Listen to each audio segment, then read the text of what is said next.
Bismillahirrahmanirrahim. Assalamualaikum warahmatullahi wabarakatuh.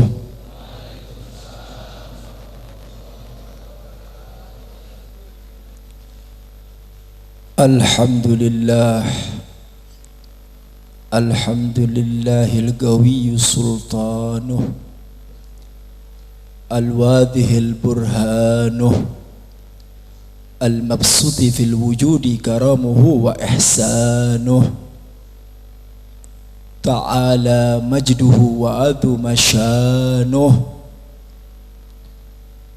Ashhadu an la ilaha illallah wa ashhadu anna sayyidana Muhammadan abduhu wa rasuluhu la nabiyya ba'dah. Allahumma salli wa sallim wa karrim wa majid wa addim ala habibina wa syafi'ina wa qurratu a'yunina wa imamuna Muhammad.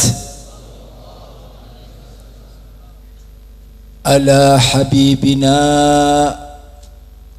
wa mursyidu qulubina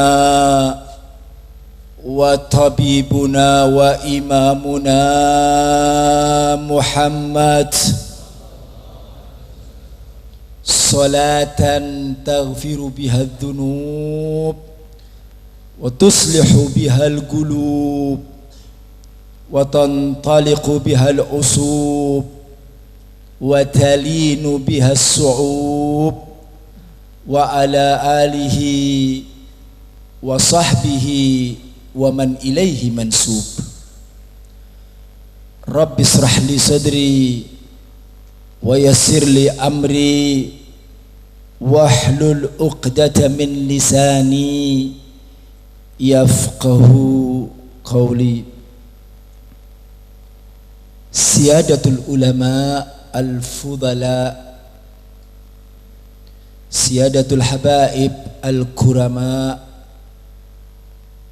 yang sama kita muliakan dan sama kita hormati, para habaib, para kiai, para ajengan, pejuangnya Nabi Muhammad sallallahu alaihi wasallam, yang sekaligus kita doakan mudah-mudahan para ulama kita, para habaib kita, para ajengan kita senantiasa dipanjangkan usianya oleh Allah Subhanahu wa taala, diberikan kesehatan oleh Allah Subhanahu wa taala, diberikan istiqamah oleh Allah Subhanahu wa taala, diberikan kekuatan langkah dakwanya sehingga mendapatkan ridhonya Allah dan ridhonya Habibina Muhammad sallallahu alaihi wasallam. Yang teramat khusus, yang sama kita muliakan dan sama kita cintai, guru kita, panutan kita, idola kita, akhina fillah, ad-da'i ilallah, Kiai Haji Muhyiddin Abdul Jabbar hafidhahullahu wa ra'ah.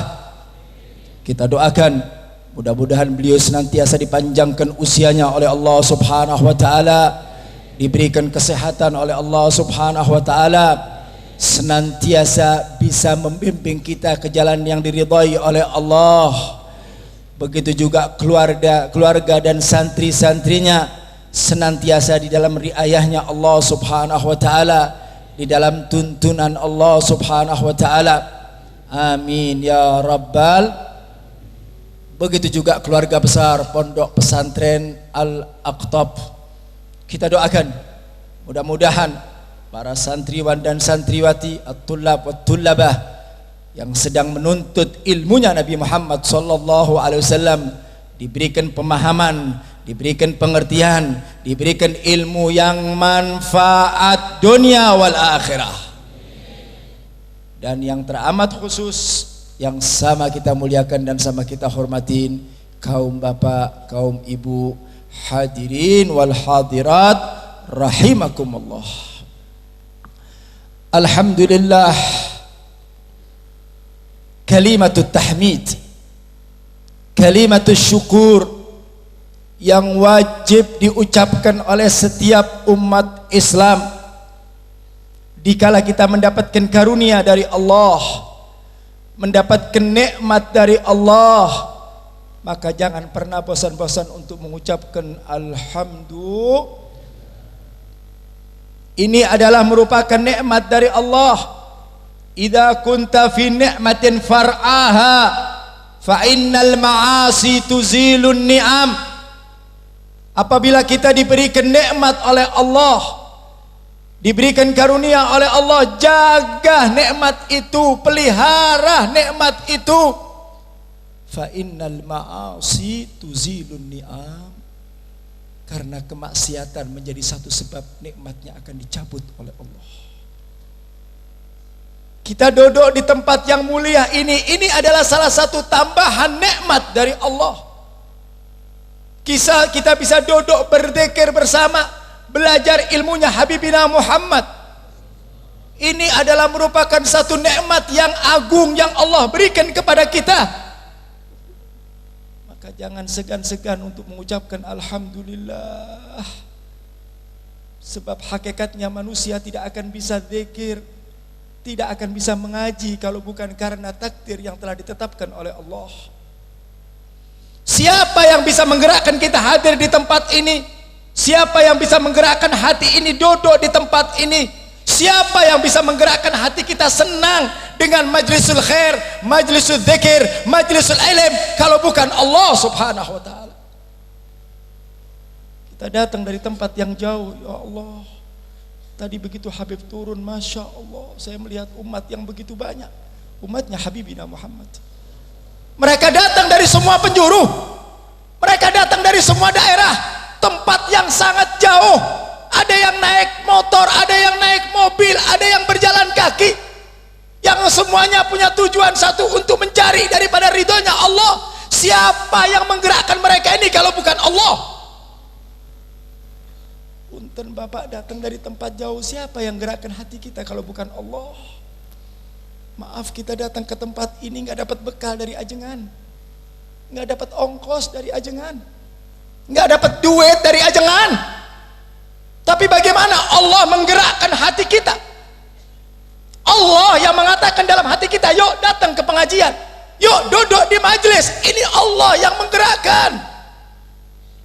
Ini yang saya katakan, ucapkan alhamdulillah. Sebab berapa banyak orang yang kepingin hadir di tempat ini tapi Allah tidak takdirkan, Pak. Berapa banyak orang yang ingin duduk zikir, duduk bersama para ulama. Ini merupakan satu nikmat yang besar. Bisa duduk di majlisul khair, bisa berzikir bersama, menuntut ilmu di tangannya para ulama. Ini adalah nikmat, fauqun nikmah. Al-Habib Zain mengatakan nur fauqun nur, cahaya di atas cahaya. Tidak ada satu kenikmatan ketika kita duduk di tempat ini membaca maulud, membaca qasidah Al-Habib Ali bin Muhammad Al-Habashi, seorang ulama besar. Beliau mengatakan, "Mashi kama majma'ul maulud tujallil ghurub, dha waqt ya asi idza batatub." Tidak ada satu majlis yang lebih baik, tidak ada satu majlis yang lebih bagus kecuali majlis yang di dalamnya disebutkan Habibina Muhammad. Sebesar apapun majlis itu, sehebat apapun majlis itu, ketika di dalamnya tidak ada pujian kepada Habibina Muhammad, maka majlis itu tidak punya nilai di hadapan Allah. Sebanyak apapun yang hadir di tempat ini, ketika tidak menyanjung dan memuji Habibina Muhammad, majlis itu menjadi hambar, majlis itu menjadi tidak bernilai di hadapan Allah. Tapi sebaik-baiknya majlis apabila disebutkan Habibina Muhammad. Alhamdulillah, tadi membaca Qasidatul Burdah Al-Imam Al-Busairi yamdah, memuji Habibina Muhammad. Di tempat inilah untuk membangkitkan nilai-nilai mahabbah kita kepada Nabi Muhammad. Di tempat inilah agar hati kita terkait antara hubungan kita dengan Habibina Muhammad. Kita nggak bakal kenal dengan Nabi Muhammad, Pak, kalau bukan di tempat seperti ini. Jangan mengatakan saya cinta kepada Rasulullah, saya cinta kepada salafun saleh, saya cinta kepada Syekh Abdul Qadir Jailani, saya cinta kepada Abul Hasan As-Sadali. Dusta, bohong kalau dia tidak mau menghadiri majelis model seperti ini. Bagaimana kita akan mengenal sejarah mereka? Bagaimana kita akan tahu? Bagaimana akan mencintai para aulia Allah? Bagaimana cara mencintai salafun saleh? Bagaimana cara mencintai para guru-guru kita yang luar biasa kalau kita tidak mengenal sejarah mereka? Kalau kita tidak tahu bagaimana biografi mereka, kalau kita tidak tahu bagaimana sepak terjang mereka. Jadi tidak mungkin kalau ada orang tiba-tiba mengatakan saya cinta kepada Syekh Abdul Qadir Jailani, sementara dia tidak tahu siapa Syekh Abdul Qadir Jailani. Saya cinta dengan Al-Imam Al-Bushairi, sementara dia tidak tahu siapa Al-Imam Al-Bushairi. Dia cinta kepada Abul Hasan Asy-Syadzali, sementara dia tidak kenal siapa Abul Hasan Asy-Syadzali. Majelis ini, majma' ini, pengenalan kita dengan mereka, hubungan kita dengan mereka, perlunya kita hubungan kita dengan mereka agar ada ittisal bainana wa baina Habibullah. Harus ada hubungan, Pak. Maaf, saya sering katakan kalau kita mengandalkan amal kita, ya Allah, amal kita teh naon? Kita teh nggak punya amal. Mau ngebanggain apa yang bisa kita banggain, Pak? Salat. Tadi diceritakan oleh guru kita bagaimana salatnya Ali Zainal Abidin, bagaimana salatnya Al-Faqihil Mugaddam. Setiap hari salat sunnahnya 1000 rakaat. Subhanallah. Kita apa yang kita lakukan, Pak? Buru-buru salat 1000 rakaat, ba'diyah qabliyah kadang-kadang ditinggalin sama kita. Salat duha kadang-kadang lewat. Salat tahajud jarang. Salat jamaah kalau bisa. Kadang-kadang salat wajibnya pun kadang-kadang keteter. Benar tak, Pak? Benar tak? Apa yang mau dibanggakan sama kita teh naon? Salat sedikit, puasa sedikit, ngaji Quran sedikit, zikir sedikit, maksiat. Ya Allah, apa yang mau dibanggain dalam kehidupan ini apa? Kalau mau hitung-hitungan amal, Pak, bapak saya nggak layak masuk surganya Allah. Nggak pantas. Yang pantas masuk surganya Allah itu Syekh Abdul Qadir Jailani, Faqihil Mugaddam, Ali Zainal Abidin. Mereka layak untuk masuk surganya Allah. Kalau kita nggak layak dan tidak pantas untuk masuk surganya Allah, apa yang mau dibanggain, Pak? Kalau mereka yujahid, mereka mujahadah, ibadah, dakwah, ngaji Quran, mendekatkan diri kepada Allah, hidupnya dipersembahkan untuk Habibina Muhammad. Ini yang dikatakan oleh Al-Habib Ali bin Muhammad Al-Habasi, ma ma'anal amal wa kasbuna kullu zalal. Ya Allah, Habib Ali sahibil maulid yang mengarang kitab Simtud Durar, seorang ulama besar, seorang wali min auliyaillah, beliau katakan ma ma'anal amal wa kasbuna kullu zalal. Kita tidak punya amal apapun, sedikit amal kita, Pak, tapi yang kita inginkan surganya Allah. Amal dikit kepingin surga, dari mana jalannya, Pak? Dari mana ceritanya? Salat subuh jam 7, bener enggak, Pak? Baca Quran nggak pernah khatam. Salat jamaah jarang kita kerjain, tiba-tiba kepingin surganya Allah. Ilahi lastu lil firdausi ahla wala agwa ala nari jahimi. Tidak layak mereka masuk surganya. Siapa mereka? Para aulia Allah. Masih mereka mengatakan ilahi lastu lil firdausi ahla, aku tidak pantas dan tidak layak untuk masuk surganya Allah. Itu para wali Allah yang ngomong, bukan kita, Pak. Yang wali aja nggak sombong, kita yang jorok sombong. Wali tahu diri, kita tak tahu diri. Amal sedikit tapi kepinginnya teh surga. Kepingin deh kumpul sama Rasulullah, kepingin deh kumpul sama Syekh Abdul Qadir Jailani. Tanyakan dalam diri kita, apa yang sudah Anda lakukan, apa yang sudah kita kerjakan, amal apa yang sudah kita kerjakan. Apakah kita bisa meniru seperti mereka? Kalau ingin seperti mereka, ingin kumpul di surga bersama mereka, jangan pernah jauh-jauh dari mereka. Kita dengan mereka teh jauh. Siapa Syekh Abdul Qadir Jailani? Siapa Faqihul Muqaddam? Kemudian lihat siapa kita. Jauh dengan mereka, Pak, jauh dengan mereka. Tetapi majelis ini mengadakan satu etisol, hubungan batin, rasa kecintaan kita. Kalau kita nggak jadi wali, minimal pecinta para wali.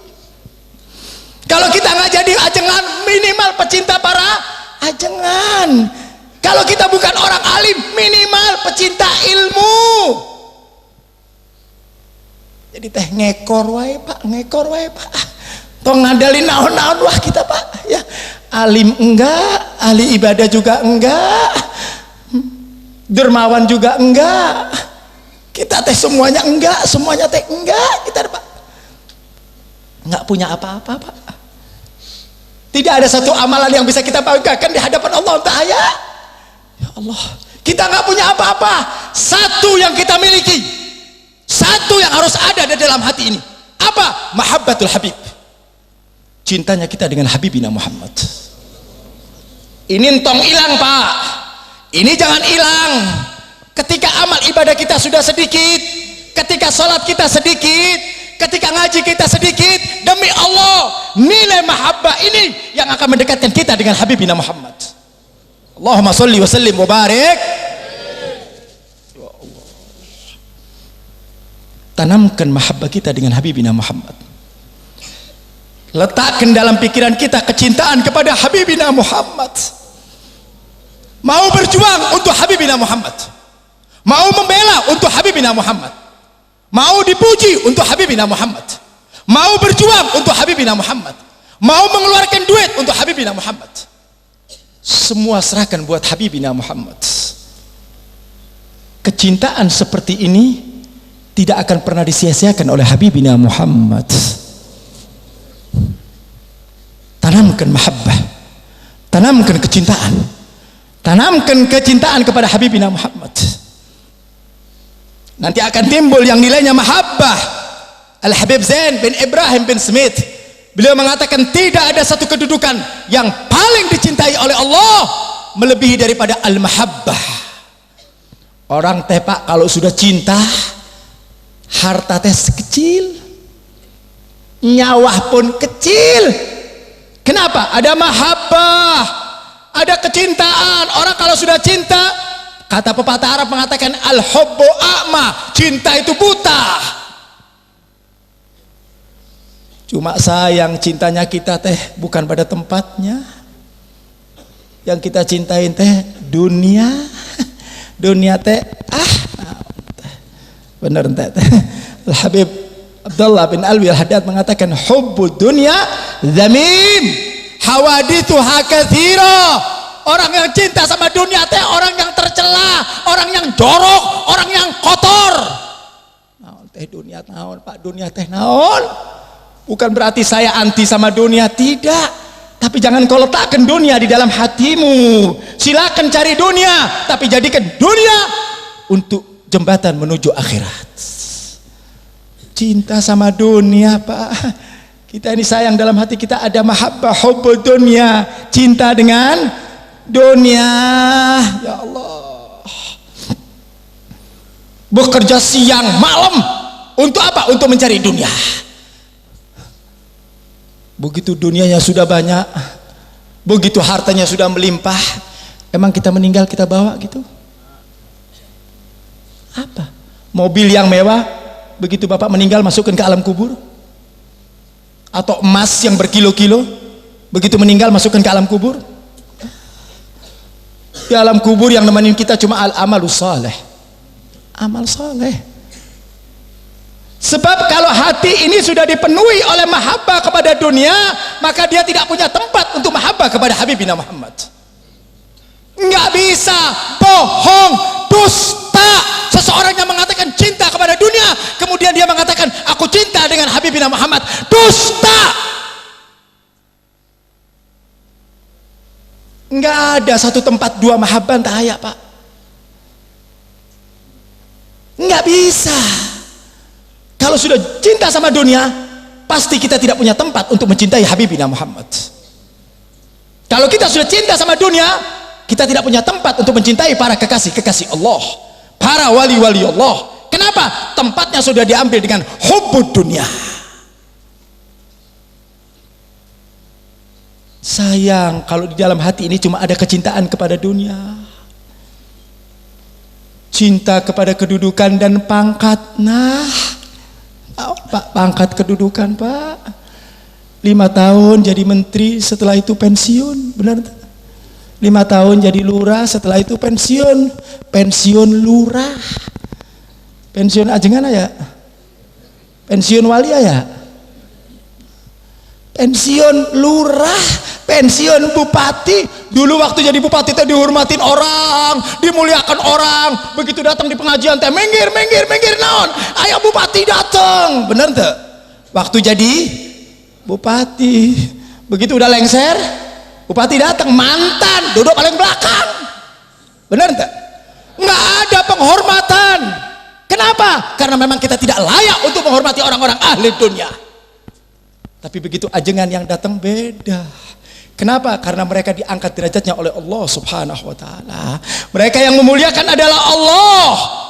Tapi kalau orang-orang seperti pecinta-pecinta dunia, pecinta-pecinta kedudukan, gila sanjungan, silakan seorang muslim mau menjadi seorang pemimpin, mangga. Tapi pemimpin bukan tujuan kita dalam kehidupan ini, Pak. Yang namanya pemimpin teh, ya Allah, hari ini jadi pemimpin, besok sudah lengser, Pak. Jadi entong cinta, entong jadi orang penjilat pemimpin. Kalau kita bukan seorang pemimpin, jangan jadi penjilat daripada orang-orang umara. Kita tak umat Nabi Muhammad. Kita diperintahkan untuk memuliakan para aulia, memuliakan para ulama. Kita tidak diperintahkan untuk memuliakan para umara. Tidak. Lihat bagaimana akhlak Syekh Abdul Qadir Jailani. Beliau mengatakan, demi Allah, seumur-umur saya tidak pernah mengetuk pintunya para umara. Anti umara yang harus datang ke ajengan, Pak. Sanes ajengan yang datang ke umara. Benar tak? Ini yang harus ditegakkan. Supaya apa? Supaya ulama punya harga diri, supaya ulama tahu kedudukannya. Umara yang datang kepada para ulama. Kenapa? Al ulama warathatul anbiya. Ulama adalah pewarisnya Habibina Muhammad. Zaman sekarang kan ente, Pak. Ulamanya ya Allah, ngemis-ngemis depan umara. Ini dunia sudah mau kiamat kali, Pak. Ulama cium tangan umara, kebalik. Sekalian wae lah, ulama minta air sareng umara gitu wae lah. Ya, sekalian. Kenapa itu semua bisa terjadi? Karena ulama tidak bisa menempatkan kedudukannya dia sebagai ulama. Jadi al-mahabbateh jangan untuk dunia, jangan untuk kedudukan, jangan untuk pangkat, jangan gila sanjungan, jangan gila pujian, Pak. Pujian di dunia teh nggak ada artinya. Kita berdakwah untuk Habibina Muhammad, berjuang untuk Habibina Muhammad. Biar yang memuji kita Habibina Muhammad, biar yang memuji kita para aulia, para solehin, agar kita nanti di akhirat kumpul bersama mereka. Orang yang cinta dengan para ulama, cinta dengan para wali Allah. Nabi yang mengatakan, al-mar'u ma'aman ahbabtah. Seseorang akan dikumpulkan di akhirat bersama orang yang dia cintai. Makanya Bapak sekalian, tanamkan di dalam hati kita kecintaan kita dengan para ulama. Entong jauh-jauh dengan ulama, Tong jauh-jauh dengan orang-orang soleh. Alhamdulillah di tengah-tengah kita ada Kiai Haji Muhyiddin. Alhamdulillah, ini nikmat dari Allah. Tong jauh-jauh. Pada zaman sekarang teh langka. Orang kalau mau deket sama ajengan teh dianggap alergi. Giliran deket sama orang-orang yang dilaknat ku Allah Ta'ala, mereka deket. Pemimpin-pemimpin yang boleh mereka mau dekat. Padahal ulama adalah pewarisnya Habibina Muhammad. Ini perlunya al-mahabbah. Saya banyak di setiap majelis saya tanamkan cinta, cinta, cinta, cinta. Karena kita sadar bahwa kita nggak punya apa-apa, bahwa kita nggak punya amal. Amal kita cuma sedikit, sholat kita cuma sedikit. Yang ada adalah mahabbah kepada Habibina Muhammad. Jangan lewatkan satu hari kecuali bersalawat kepada Habibina Muhammad.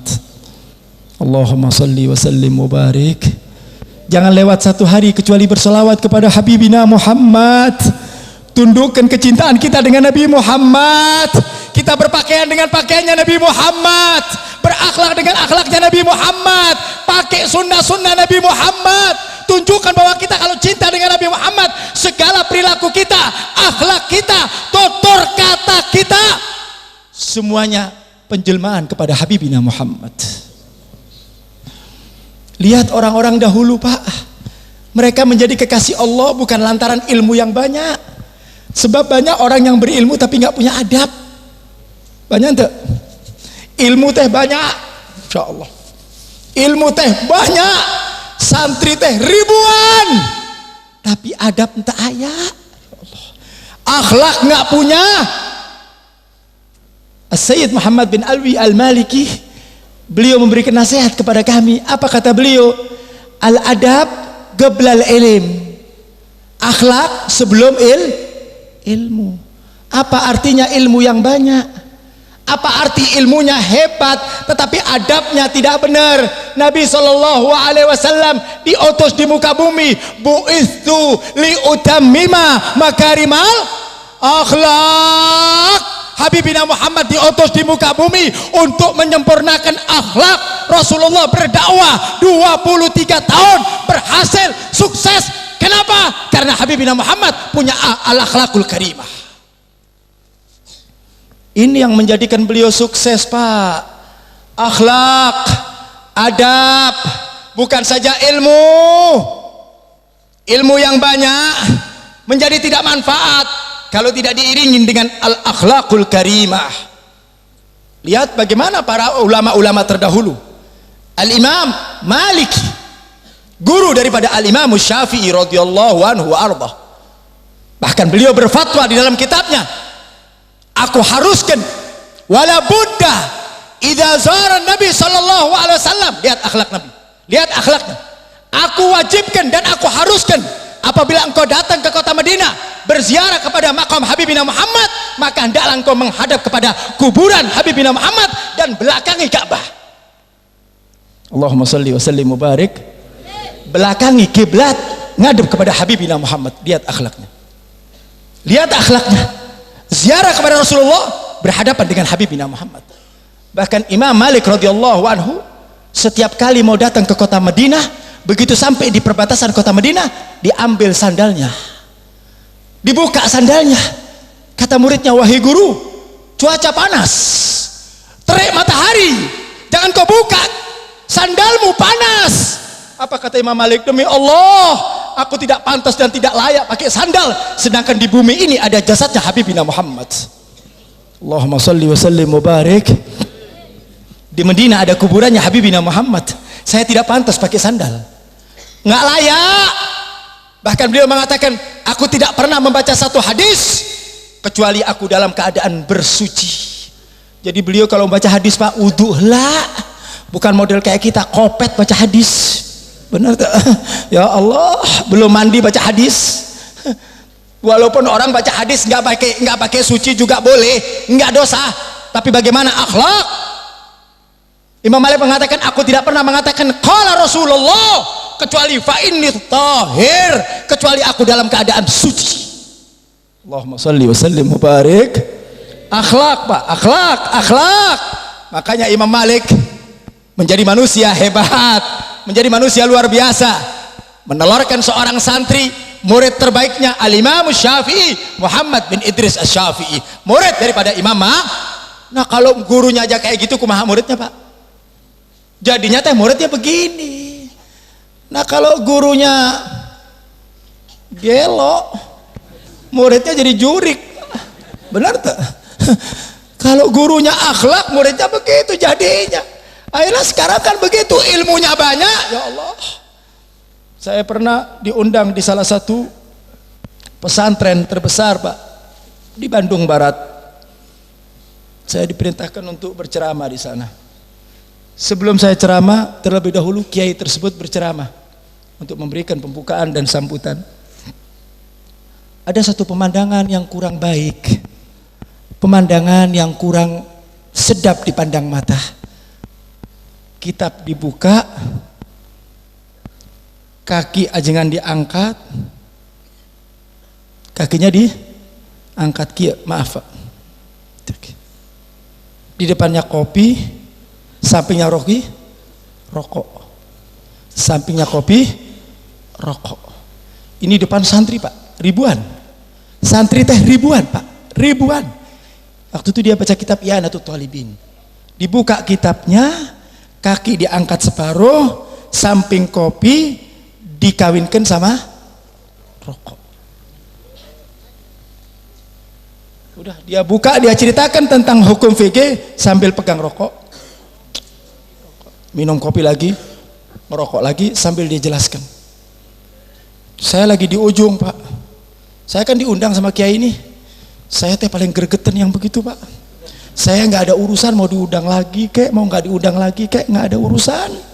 Mau ngundang lagi mangga, nggak ngundang lagi juga, undangan saya udah capek. Saya sudah mau pensiun ya Pak, saya mau istirahat.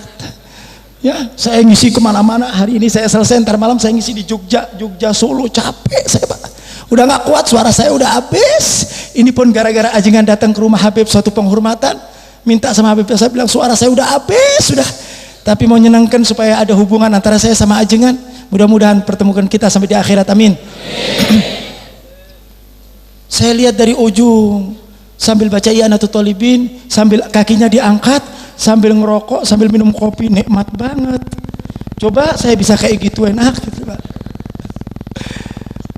Si kiai ini nggak merasa salah, nggak merasa dosa. Langsung saya teringat ucapan guru saya Said Muhammad, al-adab qoblal ilm, adab sebelum ilmu. Belajar akhlak dulu, belajar akhlak. Ilmu teh nanti, akhlak. Akhlak kepada ajengan, akhlak kepada ulama, akhlak kepada kitab-kitab para ulama, akhlak kepada para solehin, akhlak kepada para aulia Allah. Karena ini yang menentukan kebaikan kita di hadapan Allah. Akhlak Pak. Imam Syafi'i belajar kepada Imam Malik 20 tahun. Imam Syafi'i berguru kepada gurunya Imam Malik selama 20 tahun. Beliau mengatakan 18 tahun aku belajar akhlak kepada Imam Malik. Subhanallah, 18 tahun Pak belajar akhlak, 2 tahun baru belajar ilmu. Setelah Imam Malik meninggal, beliau mengatakan aku menyesal kenapa aku tidak belajar akhlak 20 tahun saja. Saking penting nanti akhlak. Ini kiai baca kitab yang sangat masya Allah luar biasa, kitabnya dibaca di semua para pesantren. Gayanya kayak orang paling pintar sedunia wae Pak, kayak orang paling hebat sedunia. Saya lihat dari ujung, ntar lagi tuh makanan Habib yang model begitu teh. Saya dalam hati saya, nah digarong ku Habib habis ini teh. Udah nggak ada urusan, saya yakin nggak bakal diundang lagi. Masa bodoh teing, mau diundang mau nggak ada urusan. Saya nggak butuh undangan. Yang mau ngundang Habib mangga, yang nggak saya nggak butuh. Catat itu, saya nggak butuh undangan. Ketika saya berdakwah, yang saya cari adalah ridhonya Habib bin Muhammad. Mau ngundang saya baik, nggak mau ngundang masa bodoh teing. Undangan saya udah capek Pak, pengajian saya nggak pernah habis. Saya nggak mau menjaga perasaan manusia sementara saya harus merusak perasaan Habibina Muhammad. Enggak, saya jaga hati Habibina Muhammad, saya jaga ridhonya Allah. Imam Syafi'i yang mengatakan wabghi ridallah fa aqbal wara man askhatal maula wa ardal abid. Alangkah hinanya manusia itu mencari ridhonya manusia, mencari kesenangan manusia sementara dia dimurkai oleh Allah Subhanahu wa taala. Enggak ada urusan sama ajengan saya, karena saya bukan ajengan, jadi nggak ada urusan saya tengok dari sana terus, saya biarin lah. Begitu selesai, selanjutnya dimintakan kepada Al Habib Zaki, saya naik teh sambil gitu teh saya begitu saya naik dikasih air panas malah jadi, kan saya lagi mau panas ini. Dikasih air, saya pegang, airnya panas lagi. Ini memang disuruh marah kali ini, airnya panas, mestinya kan airnya dingin supaya saya agak dingin. Saya pegang airnya, air panas, jadi malahan. Subhanallah, ajengannya punten di depan Habib seperti ajengan duduk. Saya bawa tentang akhlak, di depannya dia. Saya nggak usah sebut namanya, saya katakan akhlak dari mana, belajar dari mana. Al-Imam Syafi'i radhiyallahu anhu wa arda ketika membawa kitab Al-Muwatta, kitab karya gurunya Imam Malik, beliau mengatakan, demi Allah aku tidak pernah meletakkan Al-Muwatta di bawah pusar saya, di dada Pak. Lihat akhlaknya salafun saleh, lihat akhlaknya yang diajarkan oleh akidah ahli sunnah wal jamaah. Jangankan pengarangnya, kitabnya saja dimuliakan. Kenapa? Karena yang mengarang kitab adalah orang-orang yang mulia. Kita teh kalau dapat surat dari pacar kumaha Pak, dicium-cium kieu, bener ente? Itu surat disimpan sampai lecek Pak. Saya punya temen nyimpen, sudah punya anaknya sudah 4 atau 5, dia punya kenangan dulu, surat dari pacar disimpan di dompet. Itu begitu dibuka sampai bau combro, bau gehu, lecek semuanya. Saya bilang, kenapa Beb kok nggak dianu? Ini kenangan 30 tahun yang lalu. Waduh, luar biasa. Surat dari mana? Saya pikir surat dari Imam Malik kali, atau surat dari Imam Syafi'i kali. Surat dari mana? Dari kekasih saya. Waduh, luar biasa. Disimpan sampai lecek Pak, disimpan sampai lecek. Kenapa? Karena surat dari orang yang paling dia cintai. Siapa mereka dibanding guru-guru kita? Siapa mereka dibanding para imam? Dimuliakan. Ini baca kitab Ianatul Talibin, minum kopi, ngerokok. Udzubillah min dzalik. Akhlak siapa? Siapa yang mengajarkan seperti ini? Makanya orang-orang yang demikian ini punten Pak, Nabi sering berdoa, Allahumma inni a'udzubika min ilmin, ya Allah, ilmu yang gak manfaat, ilmunya teh banyak, pinter, hebat, dalilnya segudang, tapi ilmunya gak manfaat sehingga tetangga tidak bisa mengambil kebaikan dari orang tersebut, masyarakat gak bisa ngambil kebaikan dari orang tersebut. Kenapa? Ilmunya gak manfaat. Jadi yang namanya akhlak teh penting Pak, akhlak teh penting. Akhlak yang terbaik adalah akhlak kita kepada Habibina Muhammad. Nih Pak, akhlak kepada Habibina Muhammad. Kalau kita ilmunya sedikit, tapi kita mencoba meniru apa yang dilakukan oleh Habibina Muhammad, apa yang dikerjakan oleh Habibina Muhammad, kerjakan sebagai bentuk kecintaan kita dengan Habibina Muhammad. Satu contoh, Rasul nggak sholat kecuali dengan siwak. Benar tak? Nabi mengatakan, laula an asyqa alal ummati la amartuhum bisiwak inda kulli shalah. Bahwasanya Nabi SAW kalau seandainya tidak memberatkan bagi umatku, niscaya aku wajibkan seseorang itu ketika mau sholat wajib untuk bersih. Nabi nggak pernah lepas daripada siwak. Orang pakai siwak mudah tuh Pak, gampang tuh Pak, dijalankan tuh. Tong bilang mudah Pak, tong bilang gampang. Kalau gampang dan mudah biasanya dijalankan. Orang pakai surban teh gampang tuh, Mudah ente, tapi berapa banyak orang nggak jalankan sunnah, kan gitu. Ketika kita menjalankan itu, kita pakai siwak, sadarlah bahwa siwak ini adalah sesuatu yang dijalankan oleh Habibi Muhammad. Segala sunnah-sunnah Nabi yang kita kerjakan, ketika kita mengerjakan, karena apa? Karena ini teh dikerjakan oleh kekasihku Habibina Muhammad. Makan dengan tangan kanan. Kenapa? Kekasihku Habibina Muhammad makannya pakai tangan kanan. Masuk ke masjid didahului oleh kaki kanan. Kenapa? Habibina Muhammad kalau masuk masjid didahului oleh kaki kanan. Keluar dari kamar mandi kaki kiri. Kenapa? Habibi Muhammad. Terus tanamkan itu terus. Setiap apa yang kita lakukan, bayangkan muka Habibina Muhammad. Lihat dalam diri kita ada Habibina Muhammad. Di dalam jiwa kita ada Habibina Muhammad. Keluar pakai gamis. Kenapa? Ini teh pakaian Habibina Muhammad. Keluar pakai surban. Ini teh bajunya Habibina Muhammad. Yang bangga Pak, yang bangga ketika kita memakai baju Habibina Muhammad, sing bangga. Jangan giliran pakai bajunya orang-orang yang terlaknat, orang-orang kafir, orang-orang Yahudi. Dengan bangganya kita pakai pakaian mereka, sementara pakai bajunya Habibina Muhammad, malu, risih. Ya Allah, ainal mahabbah? Mana teh kecintaan kita kepada Sayyidina Muhammad, mana? Kira-kira berani entah Pak kita ke mall pakai gamis? Hah? Ke pasar baru teh pakai surban, berani ente?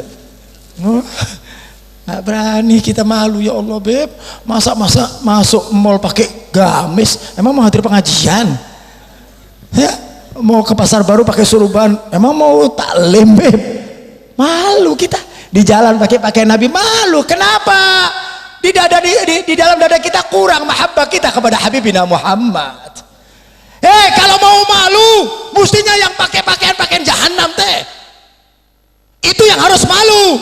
Mereka yang buka aurat, mereka yang buka dada, mereka yang berpakaian telanjang, berjalan di pinggir jalan, mereka tidak malu. Sementara kita pakai Habibina Muhammad. Ya Allah, apa yang harus dimaluin Pak? Mereka maksiat nggak malu, kita taat malu. Kan kebalik dunia. Benar tuh Pak? Yang maksiat teh berani di pinggir jalan. Mereka minum minuman keras, mereka zina dan sebagainya, mereka nggak malu. Kita yang mau amar ma'ruf nahi mungkar malu?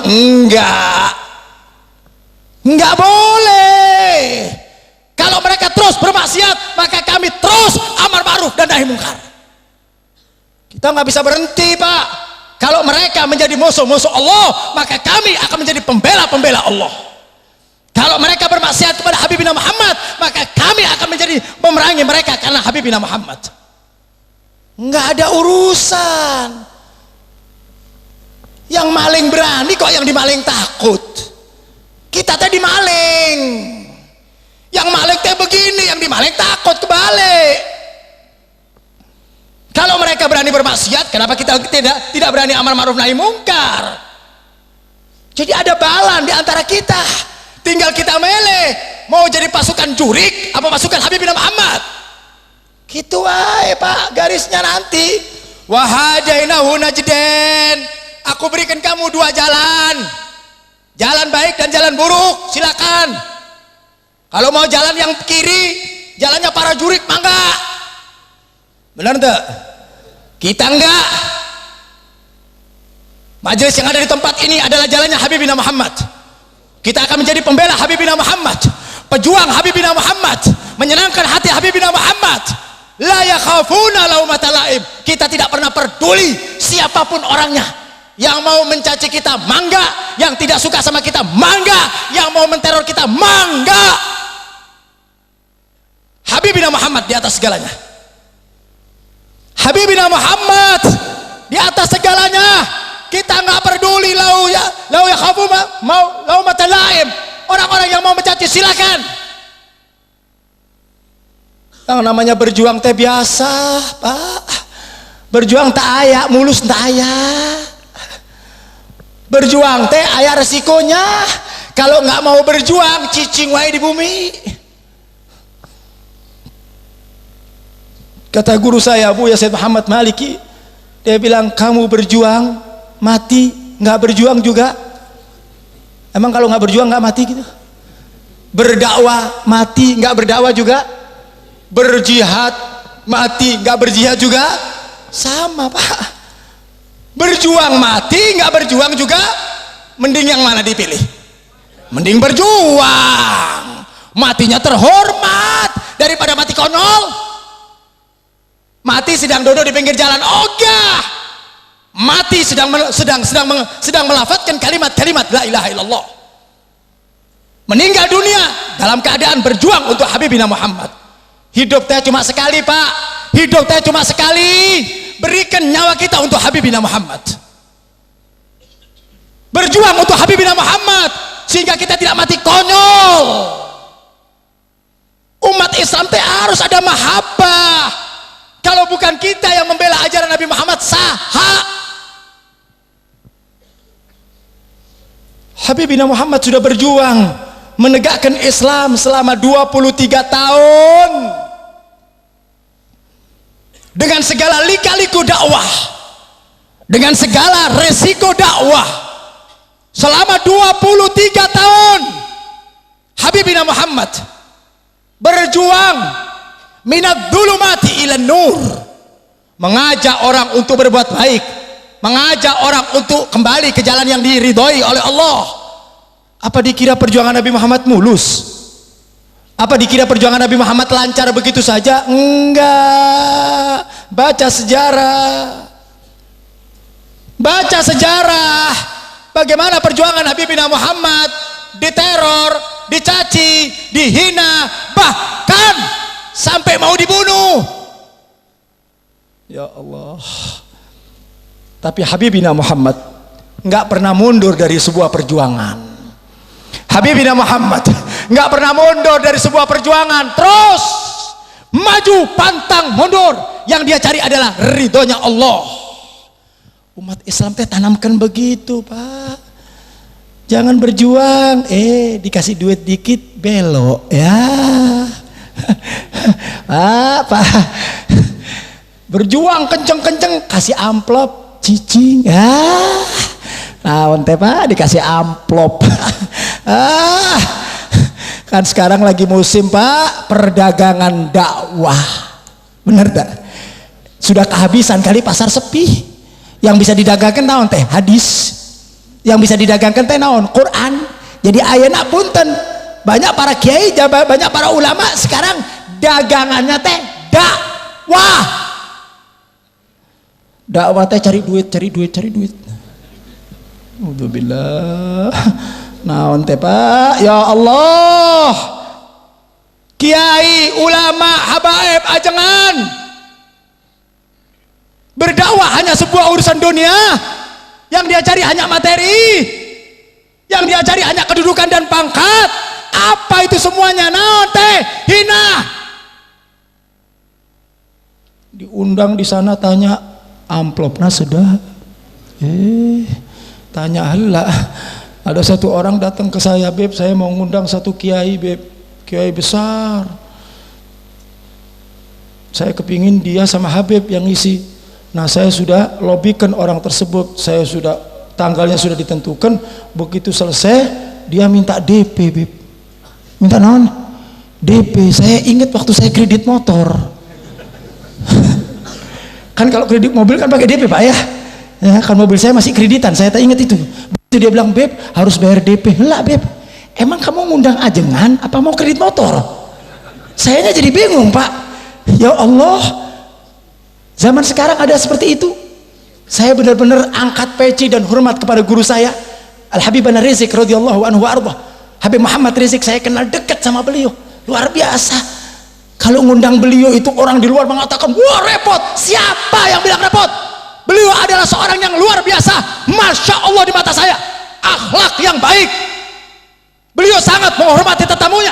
Selama beliau kosong, beliau katakan sama saya, demi Allah ya Habib, saya diundang di ujung gunung dan saya tidak perlukan amplop. Selama badan saya sehat, selama saya tidak punya janji sama orang, saya akan datang walaupun di ujung gunung. Terpanggil jiwa saya, ya Allah, luar biasa keikhlasannya. Orang alim, orang yang soleh, saya kenal persis bagaimana pribadi beliau. Saya duduk lama dengan beliau, saya seperti saudara dengan beliau. Beliau tidak masuk di kota Bandung kecuali nginep di tempat saya. Bukan sekedar kenal, saya kenal betul sama beliau. Makanya saya heran kalau ada orang yang tidak suka, maaf. Kalau ada orang yang tidak suka sama Habib Rizik, saya maaf. Anda tidak kenal siapa beliau. Biasa kalau nggak kenal teh biasa. Anda kenal sama beliau di mimbar. Benar enggak?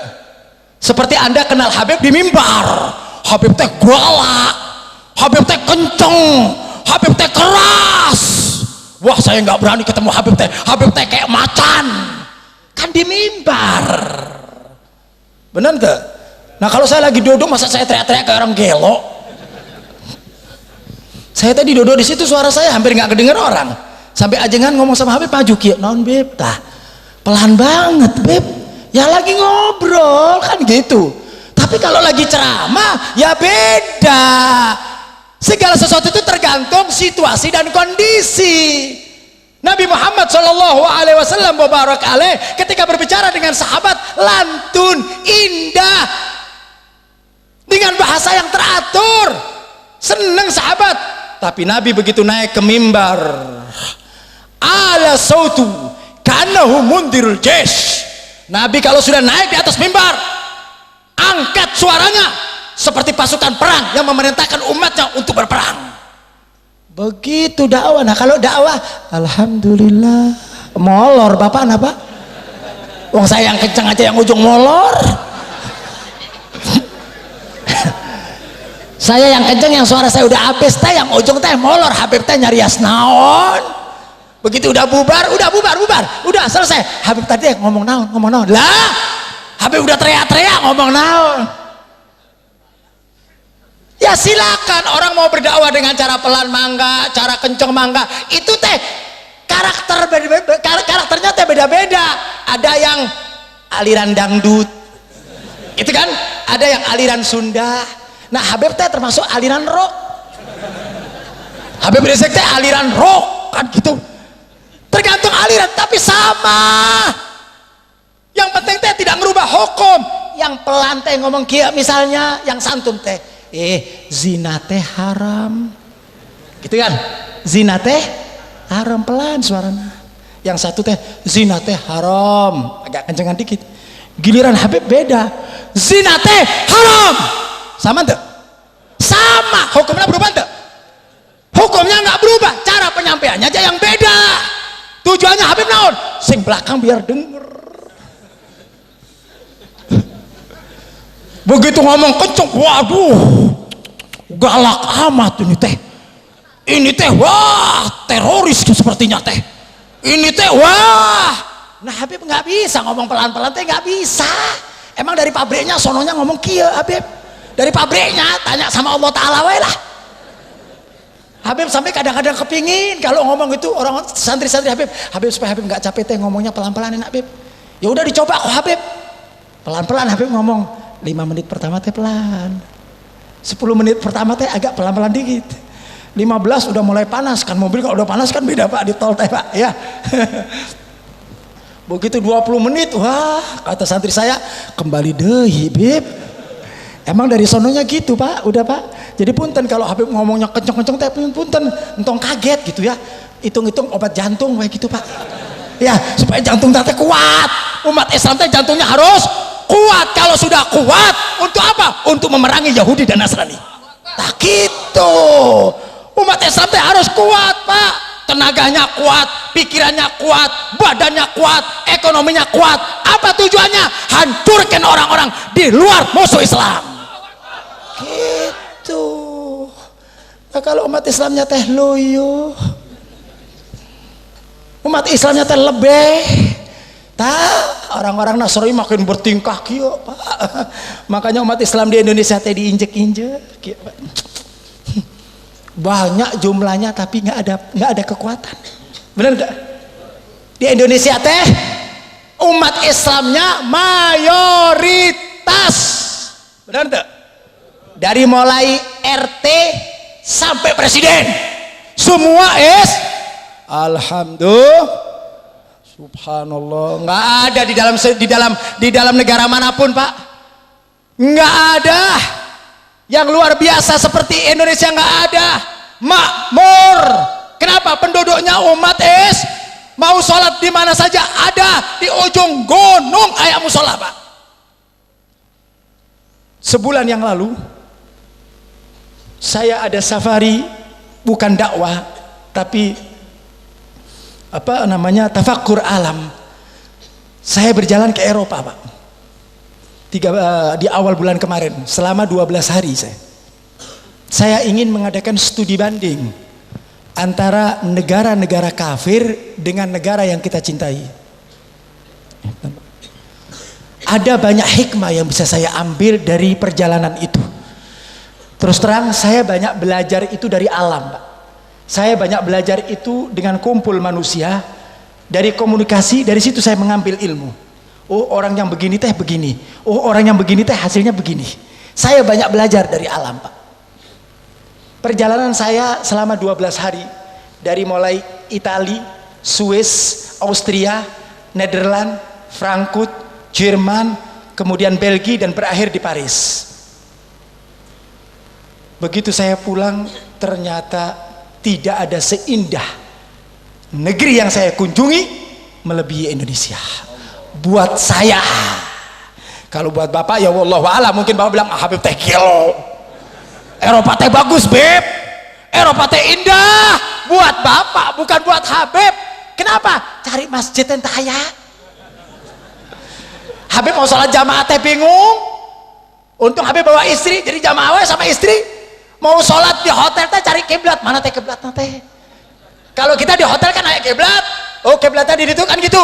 Kalau di Eropa teh aya kiblat. Begitu saya masuk di hotel, pertama kali masuk kamar, yang saya cari mana teh kiblatnya teh.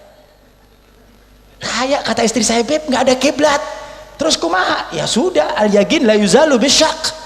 Sing yakin-yakinan wae lah. Daripada nggak sholat, saya keluar, saya buka jendela. Saya sudah siapin HP saya untuk pasang kompas. Nyalain, sinyalnya jelek lagi. Jadi ribet cari, udah mereng ke sana, bismillah. Tapi saya bilang, nanti kita pulang kita godok semuanya. Sholat kita di Eropa teh tesah. Ya Allah. Masuk ke kamar mandi, Pak, bukan di hotel. Keluar dari hotel perjalanan, masuk di kamar mandi, di toilet gitu. Aya tempat pipis, tapi tempat cuci enggak aya. Orang mau BAB teh nggak pakai air. Ya Allah. Saya lihat begitu, subhanallah. Ternyata negeri yang bersih, negeri yang bagus, penduduknya binatang. Penduduknya teh binatang. Kenapa tidak ada nadhafah, tidak ada kebersihan? Begitu saya pulang ke Indonesia, luar biasa. Lakal hamdu ya Rabb, engkau lahirkan aku di bumi Indonesia, buminya Ahlus Sunnah wal. Ya Allah, nikmat ternyata hidup di Indonesia. Di mana-mana banyak, Pak. Hadir pengajian banyak, hadir sholawatan banyak, hadir zikir banyak. Masyarakat muslimnya di Indonesia luar biasa. Masjid banyak, musola banyak, pesantren banyak, ajengan banyak, ustadz banyak, kiai banyak, maksiat banyak. Kok riwah gitu, Pak? Aneh kan? Itulah Indonesia, Pak. Itulah cakepnya Indonesia. Itu bagus, Indonesia itu bagus, Pak. Bagus, itu indah sekali. Musola banyak, kiai banyak, pengajian banyak, ulama banyak, maksiat, perzinahan, perjudian, aliran-aliran sesat. Hebat, itulah Indonesia. Tong kenceng-kenceng. Luar biasa Indonesia, Pak. Ya, segala bentuk kemaksiatan. Yang jadi pertanyaan simpel dalam kehidupan kita, Indonesia teh mayoritas umat boleh dikatakan 90% lah umat Islam. Tapi subhanallah 90% nggak bisa mewarnai Indonesia. Benar tak? Indonesia yang dikatakan 90%, tapi di Indonesia tidak bisa diwarai dengan hukum Islam, dengan aturan Islam, padahal penduduknya adalah penduduk Islam. Kemana umat Islam? Mana teh umat Islam teh mana? Saya teringat apa yang dikatakan oleh Yusuf Al-Qaradawi ketika beliau berjalan ke kota London. Begitu beliau masuk di kota London, beliau mengatakan dalam kitabnya, mengatakan ra'aitul Islam fi London wala ra'aitu musliman fi London. Saya melihat ajaran Islam ada di kota London, tapi saya tidak melihat orang-orang Islam ada di kota London. Paham tak Pak? Ajarannya ayat, orangnya tak ayat. Di Indonesia paham teh? Paham teh? Kebalikan, muslimnya banyak, ajarannya nggak ada. Di negara kafir, di negara Yahud, di negara orang-orang Kristen, Islam ditetapkan ajarannya. Mereka menjaga kebersihan, mereka menghormati orang tua. Bahkan ketika kita duduk di atas bis, seorang pemuda duduk di atas bis, kemudian datang orang tua untuk mencari tempat, si anak muda bangkit, duduk, ngambil orang tua untuk dipersilahkan duduk di tempat duduknya. Ajaran sahat, ajaran Habibina Muhammad, ajaran Habibina Muhammad. Ayat di Indonesia, Indonesia teh Pak luar biasa, muslim banyak. Ini yang sudah dikatakan oleh Nabi 1450 tahun yang lalu. Nabi sudah mengatakan bahwa umat Islam teh nanti pada suatu saat banyak, tetapi banyaknya umat Islam teh dicabik-cabik. Umat Islam teh diacak-acak oleh siapa? Oleh mereka-mereka yang minoritas. Punten Pak, di Indonesia itu Kristen cuma 5%, benar tak? Agama-agama yang lain teh cuma 2,5%. Di Indonesia 90% umat Islam, tapi subhanallah yang 5%, yang sedikit itu bisa mewarnai keadaan. Mereka yang pegang ini negeri, mereka yang kuasai ini negeri, mereka yang mengambil rezekinya, mengambil uangnya. Ya Allah, orang-orang kafir Pak, yang ngambil daripada hartanya umat Islam di Indonesia adalah mereka orang-orang kafir. Saya kemarin tuh ketika tur Pak, saya bersama orang-orang kafir Pak. Satu base itu ada 25 orang. Yang muslimnya saya sama istri saya berdua. Yang lain teh kafir. Kafir si mata sipit. Kafir. Ya. Saya begitu kenal dengan mereka, saya berusaha untuk bersosialisasi dengan mereka, kumpul sama mereka, duduk kumpul sama mereka. Ternyata begitu mereka itu ke negerinya orang, yang namanya negeri Indonesia teh diacak-acak sama mereka. Indonesia teh dihina. Begitu lihat sesuatu yang bersih, kalah sama Indonesia, digelodok teh bersih, penghinaan. Jadi segala sesuatu tadi disamakan sama Indonesia. Indonesia buat jelek-jelekan, buat naon teh? Kalau bahasa Arab bilang istihza, buat pengejek-pengejaan. Saya lihat mereka. Mereka hidup di Indonesia, mereka makan dari Indonesia, mereka dapat uang dari bumi Indonesia. Tapi begitu mereka keluar, mereka saatnya benar mereka tuh membenci bangsa kita, Pak. Hati-hati, Pak. Ini kenyataan yang tidak bisa dipungkiri. Mereka yang minoritas, yang cuma 5%, mereka keruk, mereka ambil harta yang ada di Indonesia. Mana umat Islam? Yuk kita seleksi Pak, yuk kita lihat pabrik-pabrik besar. Nggak usah jauh-jauh, di Bandung Barat saja Pak. Ratusan pabrik besar. Kita lihat siapa direktur dan siapa kulinya. Siapa yang duduk di kantor dengan ber-AC dan siapa yang duduk di bawah. Saya pernah satu saat ceramah Pak, begitu ceramah tiba-tiba sampai malam, jam 1 malam keluar karyawan-karyawan pabrik, perempuan-perempuan muslimah yang pakai jilbab. Begitu saya lihat mereka, saya katakan, lihat saudara kita, jam 1 malam, jam 2 malam mereka bekerja di tempat orang-orang kafir, sementara orang-orang kafir kafirnya molor. Benar enggak? Yang diperas tenaganya adalah bangsa kita. Mereka menikmati hasilnya. Bukan berarti bangsa kita tidak mendapatkan uang, dapat, tapi mereka jauh lebih banyak. Mereka nggak capek seperti saudara-saudara kita. Kenapa ini terjadi, hadirin? Kenapa ini terjadi kepada saudara kita?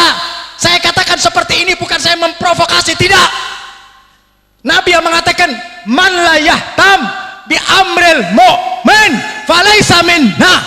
Siapa orang yang tidak peduli dengan nasib saudaraku, dengan nasib saudara kita, maka kita bukan daripada orang-orang Nabi Muhammad SAW. Mereka teh saudara kita, Pak. Mereka teh saudara kita, wajib buat kita mikirin.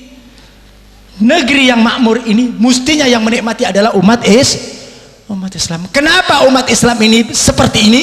Nabi yang sudah katakan 1500 tahun yang lalu, umat Islam teh banyak tapi dikoyak-koyak sehingga banyaknya itu ghuthaun ka ghutha'usel, buih seperti buih yang di laut. Tahu buih itu, Pak? Ibu-ibu kalau nyuci teh aya naon teh namina? Kan jumlahnya banyak teh, tapi ditiup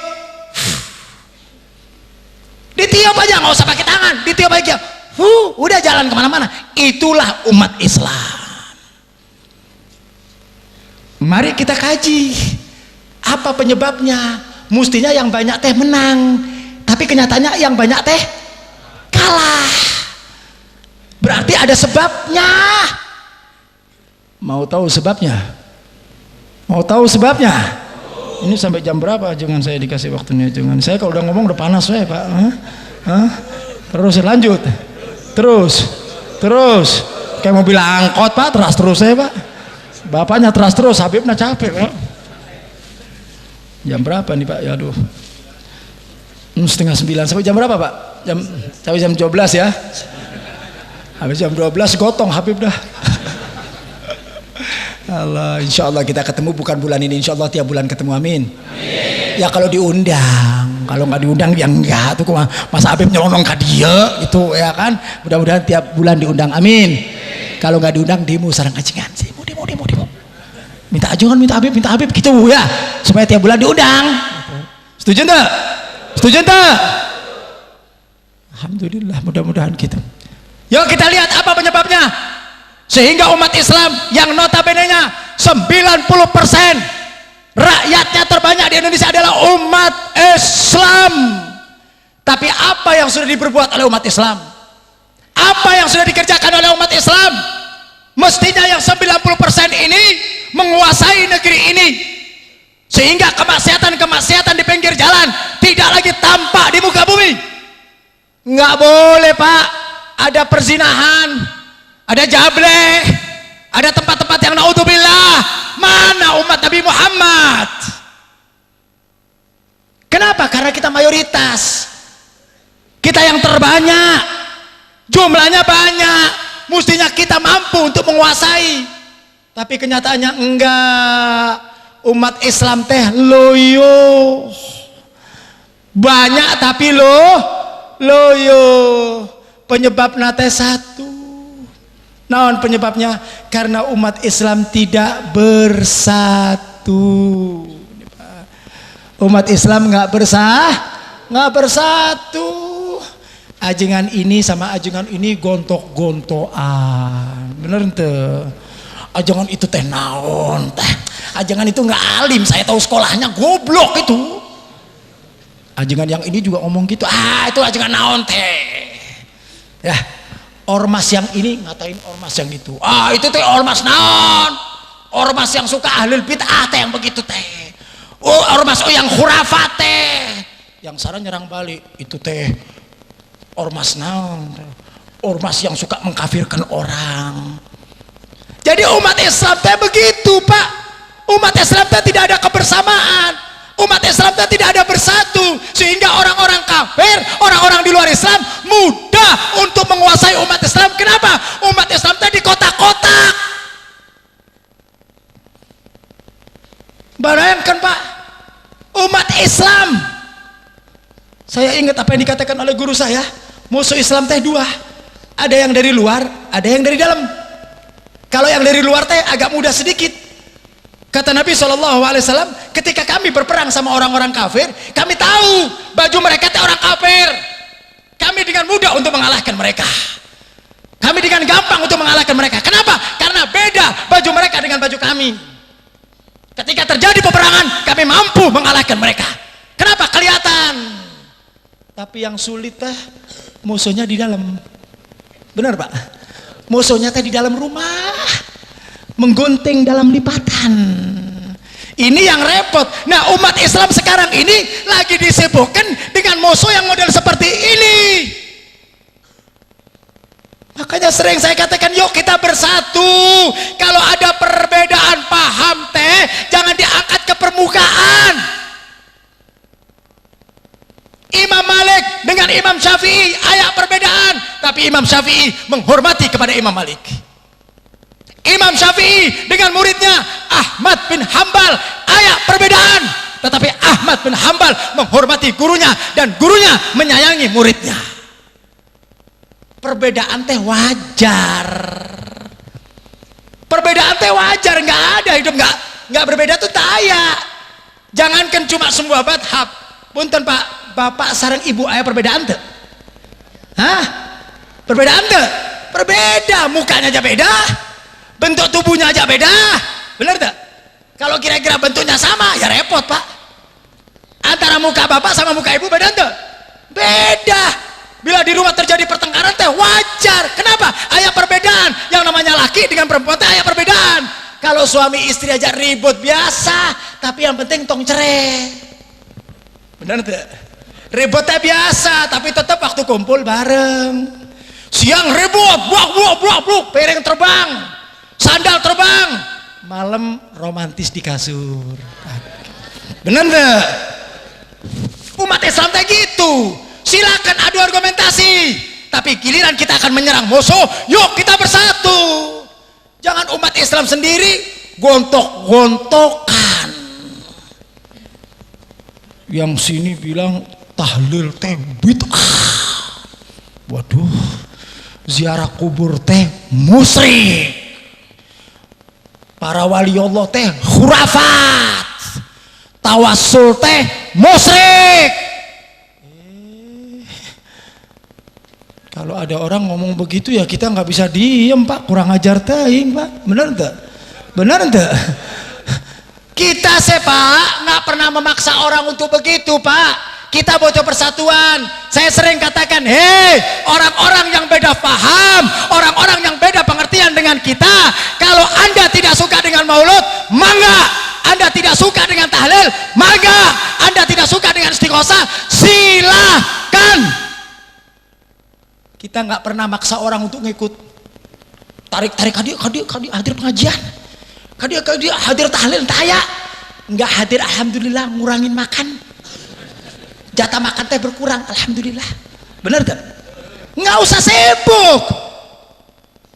Anda tidak suka dengan maulud silakan, Anda tidak suka dengan tahlil silakan, tapi tolong catat, jangan katakan kami ahlul bid'ah, jangan katakan kami musyrik, jangan katakan kami orang-orang ahli neraka. Demi Allah, sampai kapanpun kami tidak akan mundur untuk menghadapi mereka. Kurang ajar. Guru-guru kita mau dikafir-kafirkan. Syekh Abdul Qadir Jailani mau dimusyrik-musyrikkan. Faqih Ilmu Gaddam dikatakan ahlul bid'ah. Imam Ghazali dikatakan tolol. Siapa Anda? Anak cecongok kemarin, anak baru kemarin, kepanjangan jenggot jadi kayak embek kambing. Kepanjangan jenggot mungkin kayak embek Garut sana tuh. Anak baru kemarin baru baca kitab 1-2 biji, kemudian dia datang ke Indonesia, dia katakan ini bid'ah, ini tidak boleh, ini haram, ini musyrik. Ya Allah, kita bertahun-tahun Pak menjalankan ritual seperti ini, kita bertahun-tahun. Benar tuh? Guru-guru kita ngejalankan seperti ini, apa kita rela? Datang anak muda kemarin mengatakan guru kita teh musyrik, enggak dipenggal juga udah bagus. Jangan salahkan Pak, ini bumi Indonesia teh bumi ahli sunnah wal jamaah. Indonesia teh buminya Wali Songo. Wali Songo adalah orang-orang yang berkiprah, yang mempunyai jasa besar untuk keislaman daripada NKRI. Mereka telah berjasa daripada penduduk Indonesia yang dahulunya tidak mengenal agama. Datang Wali Songo mengajak mereka untuk masuk agama Allah. Diajarkan mereka berzikir, diajarkan mereka ziarah. Wali Songo datang ngajak orang yang Hindu masuk ke Islam, yang kafir masuk sekarang datang dari Saudi, yang Islam dibilang kafir. Ini sudah dimasukin malah dia ngeluarin, dikeluarin kita Pak. Kita semua dibilang kafir. Maulud teh bid'ah, zaman Nabi tak ayak maulud. Emang dia hidup zaman Nabi gitu? Beb tahlil teh tak ayak dalilnya. Tahlil teh musyrik, tahlil teh bid'ah. Ya udah, ntar kalau bapak mati masukkan ke empang, lempar. Simple amat kan gitu, ya kan? Kami mengatakan ini bukan berarti kami nggak punya dalil. Kami juga punya dalil. Goblok. Kalau anda punya dalil, kami juga punya dalil. Apa anda kira anda saja yang punya dalil? Apa kira anda saja yang baca kitab? Apa anda saja yang tahu dalil? Kami belajar dalil. Saya sekolah di Mekah belajar dalil ini Pak. Kurang ajar. Anak baru kemarin pakai dalil. Kamu kira Imam Syafi'i nggak punya dalil apa? Kamu kira Imam Malik nggak punya dalil apa? Ibnu Hajar nggak punya dalil? Guru-guru kita nggak punya dalil? Mereka punya dalil Pak. Jadi jangan congkak dengan dalil Anda. Demi Allah saya sering katakan, saya mampu untuk mematahkan dalil mereka. Dalil mereka teh rapuh, dalil mereka teh lemah. Cuma karena mereka pinter, yang diajak ngomong teh orang awam. Paham tuh? Model kita orang awam yang nggak ngerti naon teh nasakh wal mansuh, ngerti ente Pak? Nasakh wal mansuh teh combrok sareng gehu.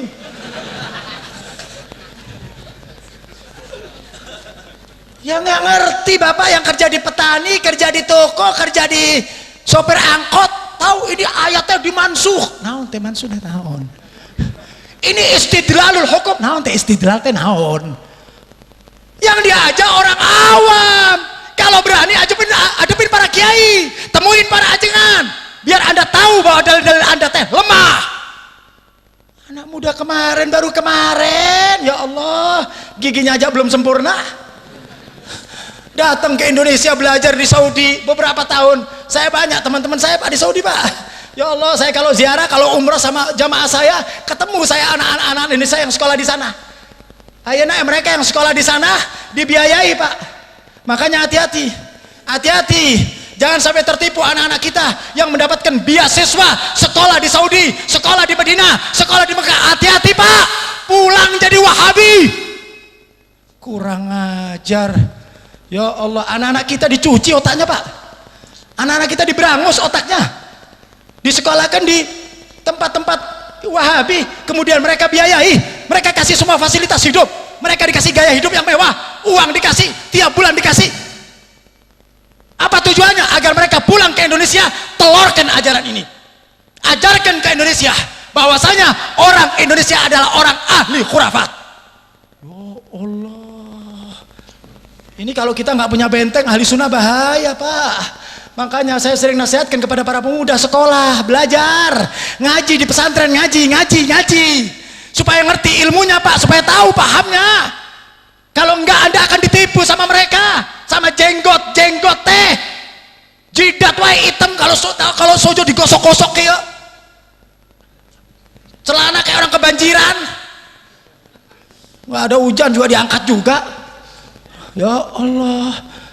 Saya tidak melarang mereka mau pakai jenggotnya sunnah bagus. Orang pakai sunnah pakai diangkat boleh saja, nggak ada masalah. Tapi ketika statement Anda, ketika ucapan Anda tadi di mobil, ketika saya dijemput, saya setelkan beberapa, saya simpan di sini Pak. Di pengajian saya bahas pidato-pidato mereka, baik dari TV, televisi, di mana-mana saja, di Facebook, di YouTube. Terus saya sering berdebat sama mereka. Cuma saya nggak suka tulis-tulisan, saya nggak suka, capek. Saya punya kerjaan banyak. Kalau mereka kan pengangguran internasional. Saya sering debat di sini. Kalau saya lagi longgar, saya jawab. Ini bid'ah. Biarkan kami yang tersedikit, asal kami yang terselamat. Wah. luar biasa. Nggak apa-apa kami yang minoritas, tapi kami min ahlil jannah. Wah, kalau lo ahli jannah terus kita di mana? Dongo, gelo. Saya nggak mau masuk surga Pak. Kalau di surga cuma ada 10 orang, sepi. Mau gitu sepi? Bapak tinggal di istana mewah, istana teh bagus, tapi 2 orang. Sepi. Mending di kuburan yang kotor, tapi rame-rame. Kan enak kalau rame-rame kan. Saya nggak mau masuk surga kalau 2 orang tuh. Ini mengatakan dirinya kami alal haq, kami yang terbenar. Waduh, luar biasa Pak PD-nya Pak. Ini bukan BD, kebablasan teh Pak. Dalilnya dia bawa dalilnya. Lepok tuh dalil. Apa Anda kira Anda saja yang punya dalil? Saya bisa tunjukkan semua dalil Pak. As-Sayyid Muhammad bin Alwi al-Maliki mengarang satu kitab Mafahim Yajib an Tusahha, satu kitab yang mengkonter ajaran-ajaran mereka. Bukan saja dari dalil-dalil kami, bukan. Guru saya Sayyid Muhammad bukan mengambil dalil dari orang-orang ahli sunnah, tidak, tapi justru beliau mengambil dalil-dalil dari perkataan Ibnu Taimiyah, Ibnul Qayyim, Muhammad bin Abdul Wahab. Luar biasa, kita tikam mereka dengan dalil mereka sendiri. Saya kalau ngadepin mereka Pak, nggak pakai dalil kita Pak. Kalau dalil kita nggak diterima, dalil mereka aja pakai. Tikam mereka dengan dalilnya. Nah ini kan tidak bisa dikuasai oleh orang-orang awam model kita. Ini kan perlu belajar. Ilmu teh bukan sun salabim, belajar. Nah mereka tahu Pak, orang awam teh dikasih begitu. Saya punya teman Pak, dulu ikut pengajian sama saya. Suatu hari dia ketemu sama mereka ini, si naon teh, si Mbek Garut teh. Udah repot saya ngomongnya Mbek Garut wae lah, udah gitu. Jadi singkat ya Pak. Ya, kalau dipanggil manusia kurang ajar teing gitu Pak. Ya, kenapa saya marah? Karena mereka kurang ajar sama para aulia Allah. Mereka kurang ajar sama guru-guru kita Pak. Mereka kurang ajar sama Imam Syafi'i. Mereka kurang ajar. Kita Ahlus Sunnah wal Jamaah harus jadi pembela Ahlus Sunnah wal Jamaah, harus menjadi pembela para salafus saleh. Jangan coba-coba caci Syafi'i. Jangan coba-coba mencaci Imam Malik. Jangan coba-coba mencaci Syekh Abdul Qadir Jalani. Kami yang akan menghadapi mereka. Kurang ajar. Ilmu nggak seberapa. Tadi saya tunjukin sama yang jemput saya. Ada pertanyaan yang dijawab oleh mereka. Pertanyaannya kia Pak. Apakah benar ayah bunda Nabi teh mati dalam keadaan kafir? Lihat pertanyaan. Ini pertanyaan memang dipancing Pak. Pertanyaannya teh dari mereka, bukan dari orang-orang awam ngerti naon. Orang awam teh nggak ngerti apa-apa. Dibikin set sama dia, bikin pertanyaan, diterima. Begitu diterima dijawab. Emang ini ilmu? Ini adalah ilmu. Kita harus sampaikan yang hak. Memang benar. Ayah bunda Nabi mati kafir. Ayah bunda Nabi musyrik. Ayah bunda Nabi masuk neraka. Kalau ada orang punya keyakinan seperti ini bahaya Pak. Mereka punya keyakinan bahwasanya ayah bunda Nabi mati kafir. Kalau ada orang yang mengatakan seperti ini, ayah bunda Nabi mati kafir, ayah bunda Nabi musyrik, ayah bunda Nabi masuk neraka, kurang ajar, biadab, tidak punya akhlak kepada Habibina Muhammad. Di mana akhlak Habibina Muhammad? Siapa ayah bunda Nabi yang melahirkan Habibina Muhammad? Punten Pak, kalau saya katakan kepada Bapak, Pak, ibunya Bapak teh di neraka, dilempar sepatu saya Pak. Bener tuh? Kalau saya katakan, Pak, bapaknya Bapak teh masuk neraka jahanam, kita nggak bakal mau Pak.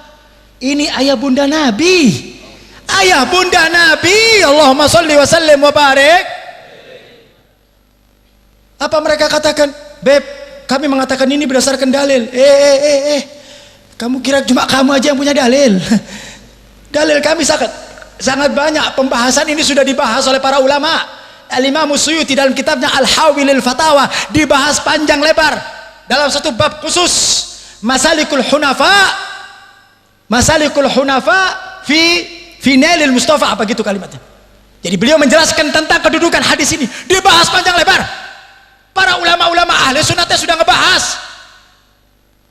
Dan buat kita teh apa perlunya ngebahas ini Pak? Naon perlunya teh? Kalau misalnya bapak tahu ayah bunda Nabi teh musyrik, apa untungnya? Ilmu jadi tambah, ilmu jadi bagus.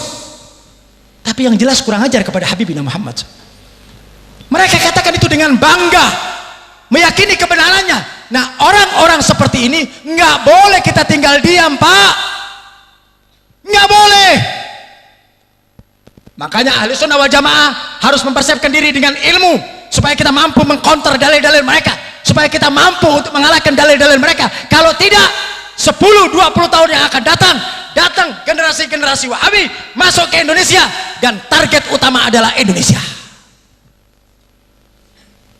Bahaya, Pak, kalau itu sudah masuk ke Indonesia nanti terjadi kayak di negeri Yaman, di negeri Suriah, di negeri Baghdad. Ketika ahli sunnah jannah ahli sunnahnya sudah sedikit, datang mereka Wahabi, orang-orang Yaman dipotong, disembelih, Pak, dihancurkan. Di Suriah terjadi itu. Kenapa? Ahli sunnah diinjak-injak, ahli sunnah dibunuh, ahli sunnah diperkosa dan lain sebagainya. Sama siapa? Karena mereka meyakini ahli sunnah wal jamaah lebih berbahaya daripada Yahudi. Makanya kita nggak bisa bersatu sama mereka, Pak. Hati-hati, kita jangan ditipu oleh mereka. Yuk persatuan taya. Kita tidak bisa bersatu dengan mereka-mereka yang mengatakan bid'ah kepada kami. Kita tidak bisa bersatu kepada mereka-mereka yang mengatakan kami adalah musyrik, dan kita juga tidak bisa bersatu kepada mereka-mereka yang membenci keluarga Habibina Muhammad. Nggak bisa. Ini Wahabi dengan ajarannya, datang ajaran Syiah melaknat sahabat. Ya, Muslim semuanya nih, Pak. Dua-dua teh Muslim, dua-dua teh ngaku Muslim. Yang ini mencaci maki sahabat, yang ini mencaci maki istri Nabi, yang ini mengkafirkan keluarga Nabi. Kita ahli sunnah enggak, kita lepas dari itu semuanya, kita berada di jalan yang tengah. Makanya ahli sunnah wal jamaah adalah madhab i'tidal, mahat yang paling benar, di tengah-tengah, bainal ifrat wa tafrit, di tengah-tengah teh ahli sunnah wal jamaah. Sebab kalau kita mengikuti ajaran-ajaran mereka seperti ini, Pak, atau ajaran-ajaran yang mencaci maki para sahabat Nabi, ya Allah. Nah, di Indonesia teh umat Islam nggak bersatu teh gara-gara yang begini, Pak. Masalah-masalah yang sepele teh, ya Allah, diangkat ke permukaan. Masa gara-gara usoli kiai sama kiai bentrok? Sebentar lagi masuk bulan suci Ramadan, saya dapat kiriman banyak di Facebook saya, Pak. Habib, yang bener teh terawih 8 apa 20? Astagfirullahaladzim. Zaman sekarang bahas terawih tinggalan zaman. Amerika sudah bikin nuklir. Amerika bikin nuklir, mukanya sudah diconcongkan ke Palestina. Umat Islam teh mau dibakar, umat Islam teh mau dihancurkan, umat Islam teh mau dibunuh. Kita masih bingung masalah taraweh. Umat Islam riuh masalah taraweh. Taraweh yang 20 teh bukan taraweh, itu taya dalilna bid'ah. Waduh, kenceng salah. Yang benar teh 8. Buat apa taraweh 20 tapi cepet? Mending 8 tapi lunak. Lah, giliran 20 dicepet-cepetin, giliran yang 8 diluna-lunain. Buat apa teh taraweh 20 tapi kalau nggak khusyuk, mending 8 tapi khusyuk. Ya ini kayak ceritanya, lebih baik pemimpin kafir asal adil, asal nggak korup, daripada pemimpin muslim tapi korup. Nah ini perbandingannya, Pak. Giliran kafir dikasih sifat-sifat yang bagus. Lebih baik pemimpin kafir tapi adil, tapi sayang, nggak korup, daripada pemimpin muslim maling, korup. Tak kurang ajar, Pak. Giliran muslim dibilang korup, giliran kafir dibilang adil-adil. Kan nggak adil. Kalau ambil perbandingan itu, milih yang mana? Muslim pemimpin adil, nggak korup, dengan kafir juga tidak korup, milih yang mana? Teh perbandingan begitu, Pak. Ini perbandingannya kan nggak adil namanya, Pak. Giliran 20 teh nggak khusyuk, 20 teh gerusak-gerusuk, mending yang 8 tapi khusyuk. Lebok teh 8 teh. Saya lagi nyusun kemarin itu, Pak. Ya, mudah-mudahan bisa saya keluarin. Saya akan bawakan dalil orang yang terawih 8 teh. Dalil yang dibawa sama mereka. Dalilnya teh, ya Allah, orang dongo alias goblok. Saya belajar dalilnya dia teh waktu masih di pondok di Malang saya. Itu sudah saya pelajarin teh, dalil itu dalil ecek-ecek teh. Ya Allah, dalil yang sangat rapuh. Dan saya bisa buktikan bahwa yang 20 yang lebih asoh. Tapi saya tidak mengatakan yang 8 nggak sah. Silahkan, yang mau 8 silahkan. Beb saya capek obat silahkan. Beb saya capek 2, enggak. Beb saya capek nggak sholat, enggak. Repot amat saya. Benar tak? Repot amat, itu kan sunnah Pak. Tarawih naon hukumna? Sunnah muakkadah. Yang mau tarawih mangga, yang nggak tarawih kelewatan gitu aja. Terus, jangan dipermasalahkan. Beb, mana yang bagus? Sholat subuh pakai gunut apa yang nggak pakai gunut? Yang nggak sholat subuh yang nggak bagus. Gunut dibahas. Yang mau pakai gunut mangga, yang nggak pakai gunut juga bang. Tapi kami punya dalil Pak. Dalil kami bisa saya pertanggungjawabkan. Dalilnya ahli sunnah wal jamaah qawi, sangat-sangat kuat dan bisa dipertanggungjawabkan. Kita punya argumentasi luar biasa. Tapi karena mereka teh getol terus di setiap forum mereka bicara, ya Allah. Makanya hati-hati. Kalau ada makhluk yang model kieu teh hati-hati Pak. Begitu masuk di daerah kita waspadain Pak. Ini makhluk paling suka yang namanya mik. Makhluk itu paling suka yang namanya mik. Kalau suruh memimpin imam, paling duluan. Megang mik paling hobi, ngomong terus. Yang didoktrin teh orang-orang kita, orang-orang kampung yang nggak ngerti apa-apa teh didoktrin. Akhirnya, bener juga, kan bahaya. Makanya bahaya Pak. Mereka ini jangan diberi kesempatan. Jangan diberi kesempatan. Mereka datang ke tempat kita, usir. Jangan beri kesempatan. Hati-hati, jangan beri kesempatan mereka Pak. Mereka ini vampir Pak. Mereka Dracula Pak. Tapi pura-pura cakep, tapi Dracula. Hati-hati Pak. Kalau begitu mereka menang, hati-hati. Mereka berkuasa, nggak ada lagi majelis model seperti ini Pak. Nggak ada lagi. Pegang omongan saya. Itu adalah misi mereka. Hati-hati Pak. Karena mereka meyakini bahwa yang namanya ziarah kubur teh kafir, ziarah kubur teh musyrik yang harus dibasmi. Nah ini kalau kita nggak bangkit untuk melawan mereka, maka Indonesia dalam bahaya. Bukan saja bahaya dari luar umat Islam, tapi bahaya di dalam umat Islam. Mudah-mudahan Allah subhanahu wa ta'ala menjadikan kekuatan buat negeri kita, menjadikan negeri kita menjadi ahli sunnah wal jamaah yang selalu dilindungi oleh Allah subhanahu wa ta'ala, dijaga oleh Allah subhanahu wa ta'ala. Mudah-mudahan Allah memberikan kekuatan kepada kita, kepada guru-guru kita, agar etikat ahli sunnah wal jamaah ada di dalam dada kita dari mulai kita hidup sampai kita meninggal dunia. Dan mudah-mudahan Allah subhanahu wa ta'ala memberkahi majelis ini, majelis yang mulia, majelis yang agung, majelis yang akan turun rahmat Allah subhanahu wa ta'ala. Allahumma ja'alna hadha jam'an marhumah wa tafarruqana min ba'di tafarruqan ma'sumah. Allahumma ja'alna hadha jam'an marhumah wa tafarruqana min ba'di tafarruqan ma'sumah. La taj'al fina saqiyan wala mahruma. La taj'al fina saqiyan wala mahruma. Allahumma iqdi hajatana ya Allah. Allahumma iqdi hajatana ya Allah. Hajatul dunyawiyah bil maisarah wa hajatul ukhrawiyah bil maghfirah. Allahumma barik lana fi Sya'ban ya Allah. Allahumma barik lana fi Sya'ban ya Rabb. Allahumma barik lana fi Sya'ban ya Allah. Wa ballaghna Ramadan ma'al lutuf wal afiyah. Wa ballaghna Ramadan ma'al lutuf wal afiyah. Sampaikan kami bertemu dengan bulan suci Ramadan dalam keadaan sehat wal afiat, qiyam wal siyam. Berikan kami kekuatan ya Allah, agar kami bisa menjalankan puasa yang sempurna ya Allah, agar kami bisa bangun tengah malam ya Rabb, beribadah kepadamu ya Allah, bersujud kepadamu ya Rabb. Ya Allah, ampuni segala dosa-dosa kami ya Allah.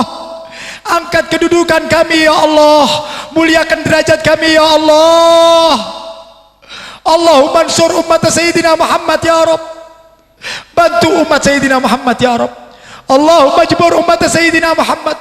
Allahumma rfa' umat Sayyidina Muhammad. Allahumma rfa' umat Sayyidina Muhammad. Ya Allah ya Rahman ya Rahim. Jadikanlah majlis ini surga kami ya Allah. Jadikanlah majlis ini surga kami ya Allah. Jadikan hati kami cinta dengan majlis ya Rabb. Cinta dengan ilmu ya Allah. cinta dengan para ulama, cinta dengan para solehin. Kumpulkan kami di dunia dan akhirat ya Allah. Kumpulkan kami bersama orang-orang soleh ya Allah, di dunia dan di akhirat ya Allah. Ya Allah ya Rahman ya Rahim, turunkanlah rahmatmu di tempat ini ya Allah. Turunkanlah maghfirahmu di tempat ini ya Allah. Jangan kau keluarkan kami dari tempat ini ya Rabb, kecuali engkau sudah ampuni dosa-dosa kami ya Allah. Jangan kau keluarkan kami dari tempat ini ya Allah, kecuali engkau sudah ampuni dosa-dosa kami ya Rabb. Dosa kami banyak ya Allah, kami sering maksiat ya Allah. Mata kami sering maksiat ya Rabb, mulut kami sering maksiat ya Allah, telinga kami sering maksiat ya Allah. Ampuni dosa-dosa kami ya Rabb, bijaya Habibina Muhammad, bijaya Habibina Muhammad ya Rabb. Ampuni segala dosa-dosa kami ya Rabb, dosa guru-guru kami ya Allah, dosa guru-guru kami ya Rabb, dosa kedua orang tua kami ya Allah, dosa kedua orang tua kami ya Rabb. Orang tua kami yang masih hidup, panjangkan usia mereka ya Allah. Yang masih hidup, panjangkan usia mereka ya Allah. Beri mereka kesehatan ya Rabb, beri mereka kesehatan ya Allah. Jadikanlah kami anak yang bakti sama orang tua ya Rabb. Jadikanlah kami anak yang nurut kepada orang tua ya Allah. Jangan kau jadikan kami anak-anak yang durhaka ya Allah. Jangan kau jadikan kami anak-anak yang selalu membantah atas perintah orang tua kami ya Allah. Kami sadar kami banyak dosa sama ayah bunda kami ya Allah. Kami sering marah sama ibu kami ya Rabb. Kami sering membentak kepada ibu kami ya Allah. Ampuni dosa kami ya Allah.